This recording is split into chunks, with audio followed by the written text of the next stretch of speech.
Alam niyo yung kotseng yan? Yan ang pinakabulok na kotse ko sa mga Mercedes-Benz ko. Nandun ngayon sa mansyon ko sa Forbes Park.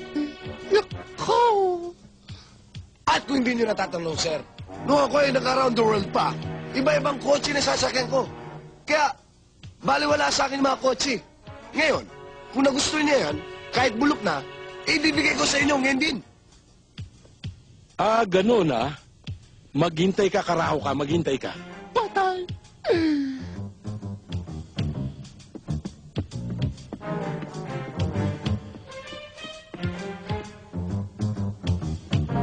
Ate, mukha yatang mainit yung ulo ni Chong.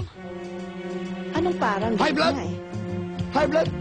May kilala akong espesyalista. Pagkakamot natin yan. Sakot ko lahat ng gastos.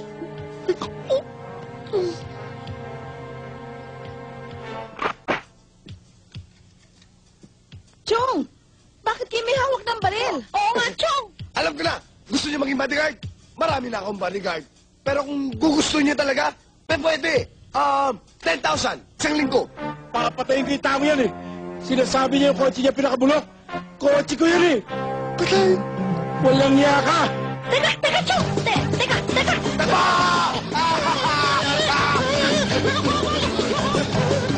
Walang niya kayo. Magsibalik kayo.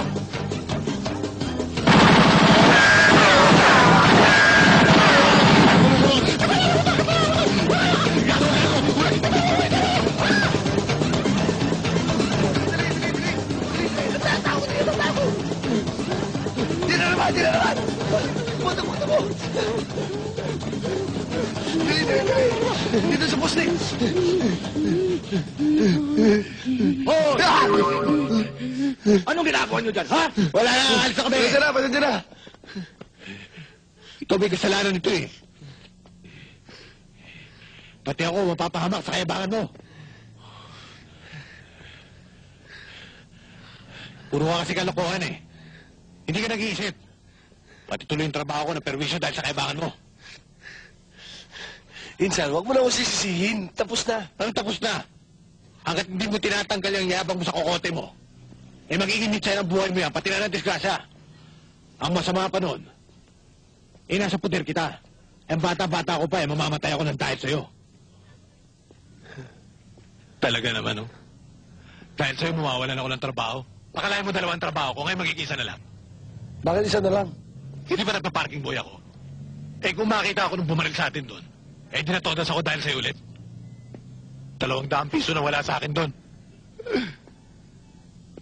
Alam mo, Insan, naisip ko nga eh.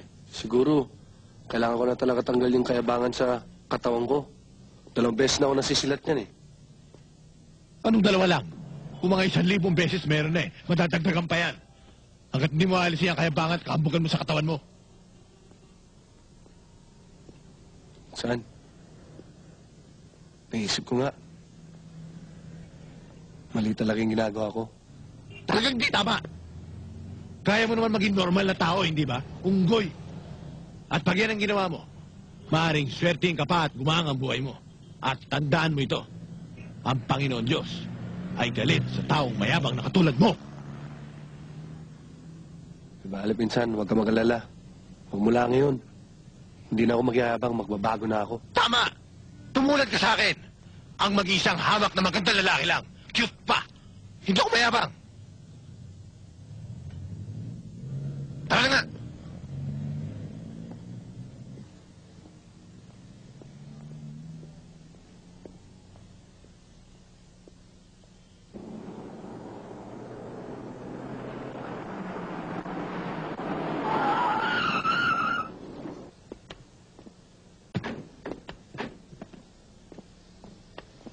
Hi, Helen.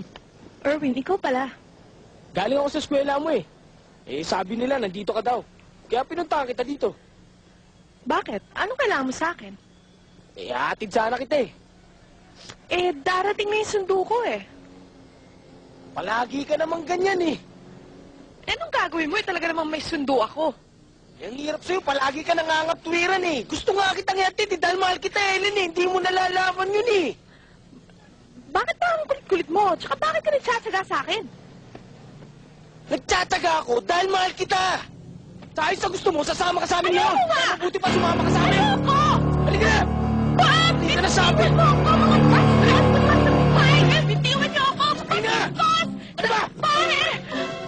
Hindi ka na sabi! Dali na! Ano ba? Bitiwan niyo ako! Pare kayo! Ay, naaway mo. Hindi ka na sa amin, Ellen! Ano ba? Bitiwan niyo ako! Uy! Awa niyo na! Bitiwan niyo! Aray ko po, aray ko po. Hindi na Saan ka pupunta? Tutulungan ko yung naapi. Huwag ka na makialam dyan. Sinumpo ka na naman ang kayabangan mo. Pabayaan mo na yung mga pulis dyan. Dali na! Dali na! Hindi, babae, naapi. Maraming babae. Hayaan mo siya. Halika na, punta.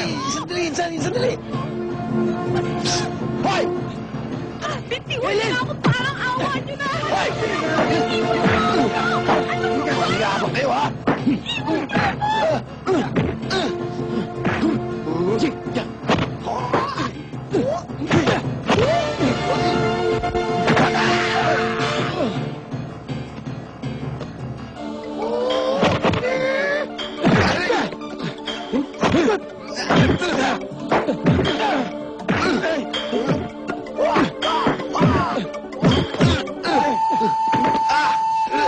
Naku naman. Pare.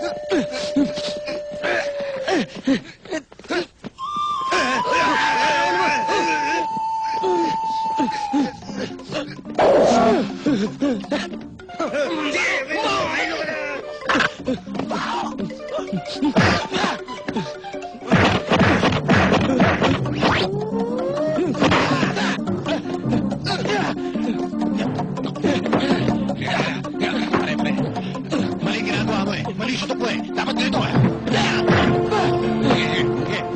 Ganyan naman mo. Balik. Ganito yung kalaban mo. Ganito yung mo. Balik. Hindi ho! Tatakbo lang eh.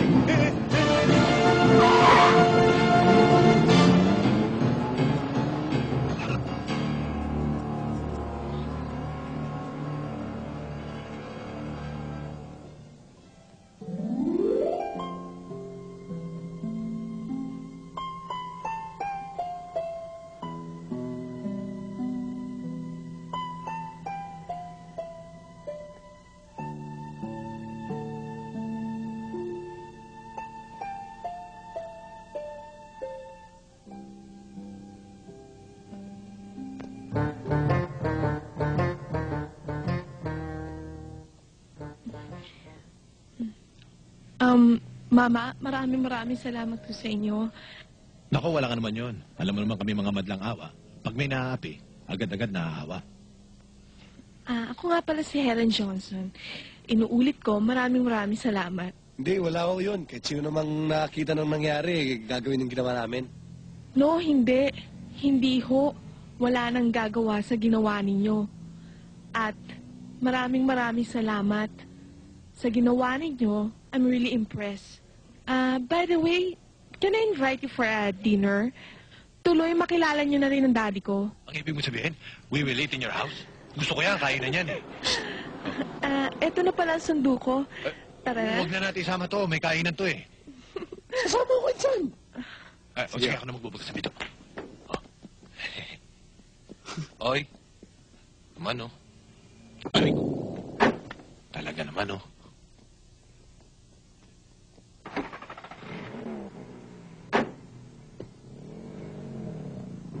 Alam mo, kanina ko pa napapansin. Palagi ka nakatingin sa akin.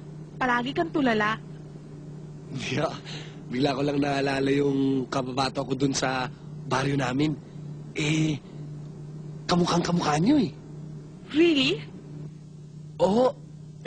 Kaya lang, ang pagkakaiba niyo lang talaga, siya mahirap gusgusin. Kayo palayos. Pero para kayong pinagbiyak na bunga talaga. Wow! I really want to meet her. Andun ba siya sa baryo nyo? Wala na ho eh.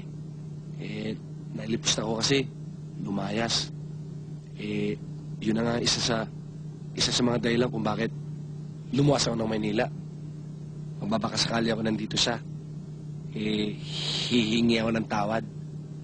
At sasabihin ko sa kanya na mula nung umalis siya sa baryo namin, siya pala mahal ko. Ah, ganyan pala naging buhay mo.